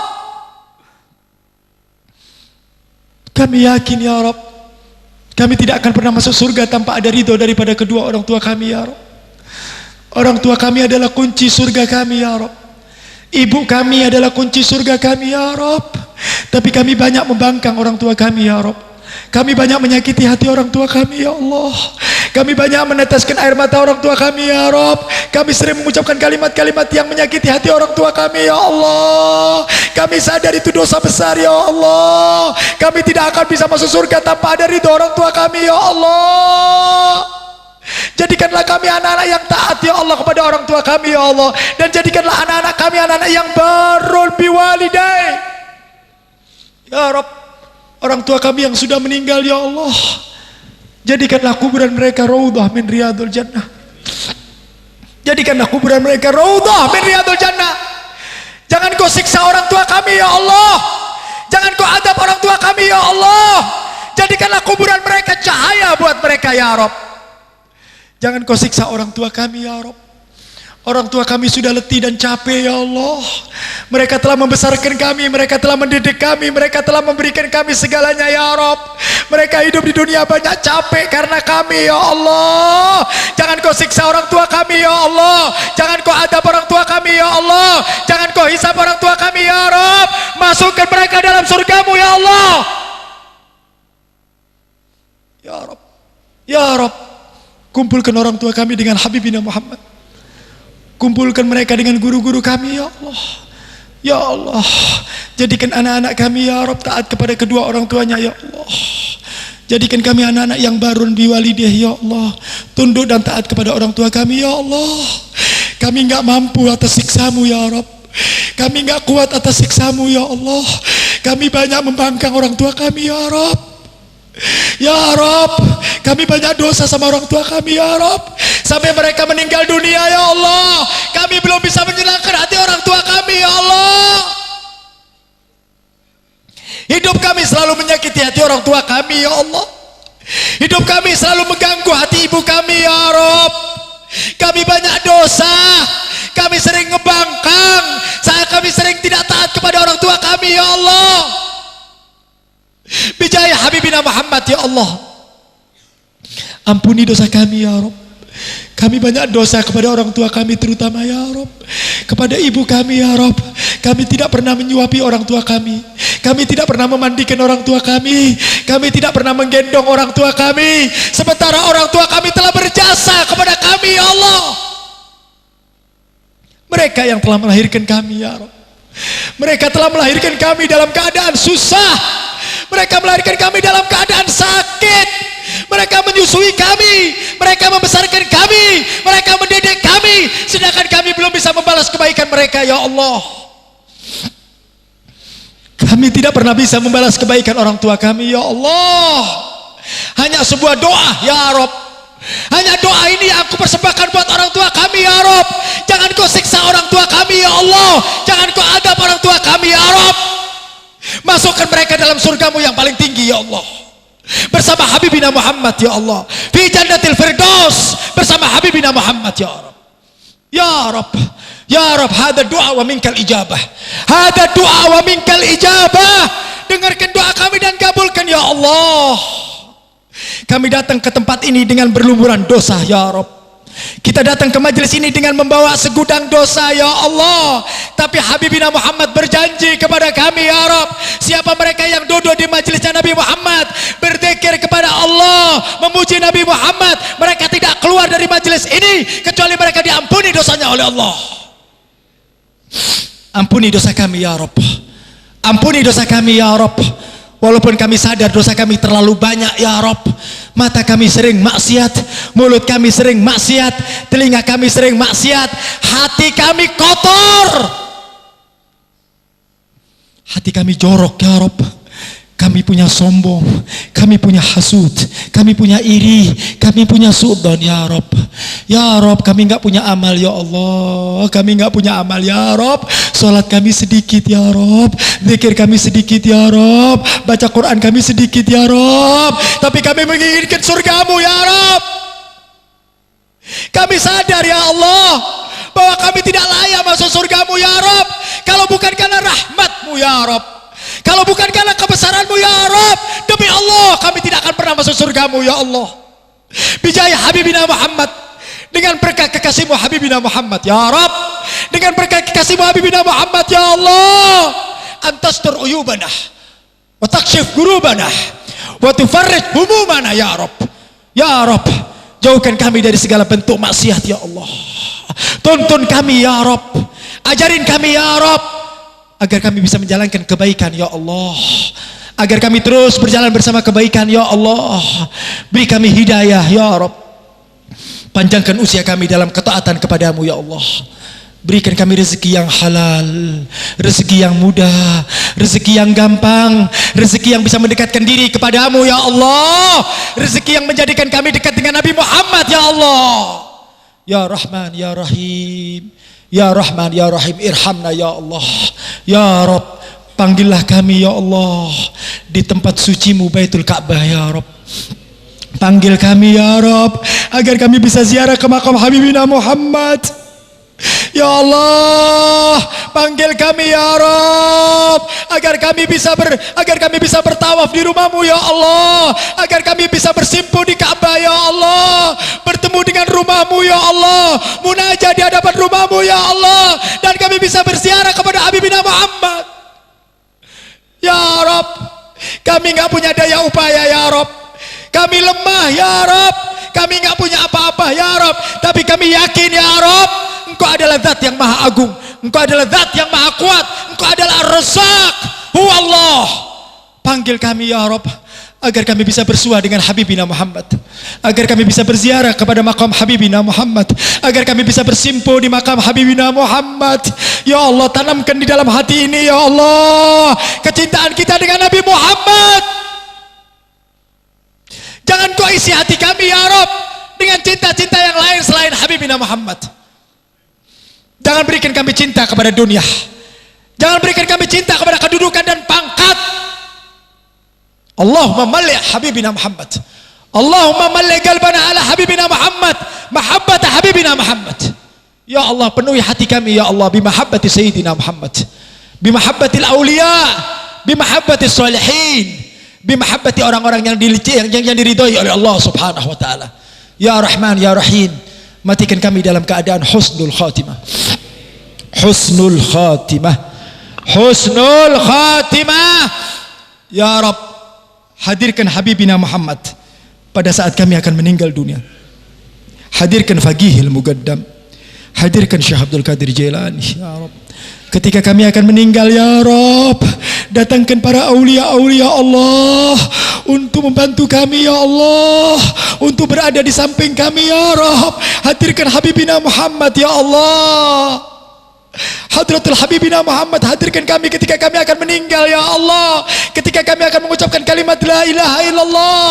Mudahkan lisan kami ya Rabb untuk bisa mengucapkan kalimat la ilaha illallah Muhammadur Rasulullah. Mudahkan lisan kami ya Rabb agar kami bisa mengucapkan kalimat tauhid. Hadirkan Habibina Muhammad, hadirkan para sahabat, hadirkan Faqihil Muqaddam, hadirkan Syekh Abdul Qadir Jailani, hadirkan para aulia Allah sehingga kita mati dalam keadaan husnul khatimah. Jadikanlah kuburan kami raudhah min riyadul jannah, bala itab wala hisab wala igab, langsung masuk dalam surganya Allah, masuk surga yang di dalamnya ada Habibina Muhammad. Ya Rabb, masukkan kami surga ya Allah yang di dalamnya ada Habibina Muhammad. Jangan pisahkan kami dengan Nabi Muhammad, jangan jauhkan kami dengan Nabi Muhammad. Pertemukan kami dengan Nabi Muhammad fi dunya wal akhirah, fi dunya wal akhirah. Rabbana atina fid dunya hasanah wa fil akhirati hasanah wa qina adzaban nar wa qina adzabal qabr wa qina adzabud dunya bifadli subhana rabbika rabbil izzati amma yasifun wa salamun alal mursalin walhamdulillahi rabbil alamin bisirril fatih.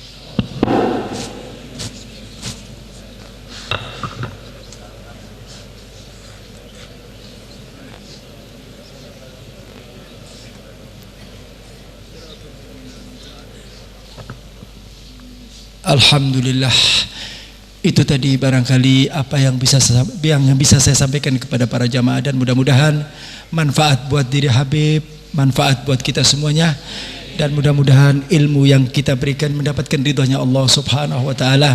Dan yang terakhir, Habib mohon maaf yang sebesar-besarnya barangkali ada kalimat Habib yang kurang berkenan, kalimat yang kurang sopan, kalimat yang menyinggung perasaan.